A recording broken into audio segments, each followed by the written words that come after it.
The man behind the counter of the gun shop did not understand what Charles wanted, and so he summoned his sister from the back room, and she did not understand either.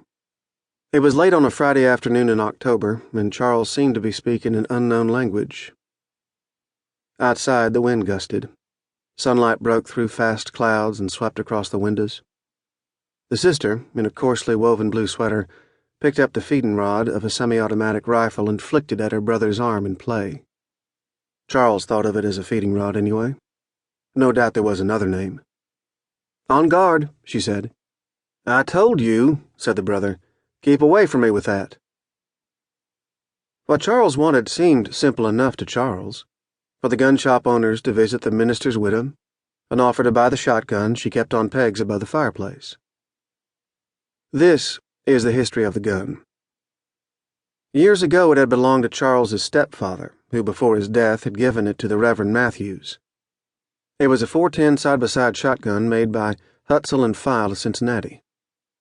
In his mind, Charles could see the company name engraved in ornate script on the breech block. When the minister died, his widow inherited the gun. Maybe it was sentimental for Charles to want to retrieve it after all this time, and yet he believed a gun should be used once in a while. A gun should be more than an ornament on the wall of someone with no connection to the original owner. The sister took the feeding rod in both hands, as if she meant to twirl it like a baton. "What do you call that?" said Charles, on the off chance that a simple exchange of information would set the conversation back on track. "It's the long spring-loaded insert that pushes shells into the chamber," she said. "Oh, okay." "How much do you want for this gun?" said the sister. "I'm not selling it." "Well, let me ask you this," said the brother. "Do you have it on you?" "It's at her house." "We can't appraise what we can't see," said the sister. "Where is it again?"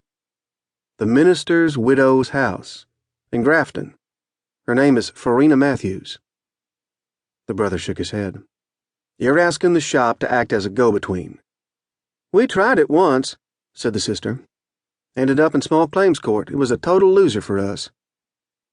Charles looked at a fox pelt, dusty orange with gray fringe, tacked to the wall of the shop.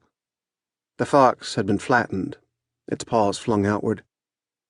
"What I'm suggesting is, you go to her, you buy it from her, then you would hold it free and clear, and then I come in, as if none of this had happened, and I buy it from you." "We don't make house calls," said the brother. "We're not like doctors." "Actually, we are in that respect," said the sister. "We're not like old-time doctors who made house calls."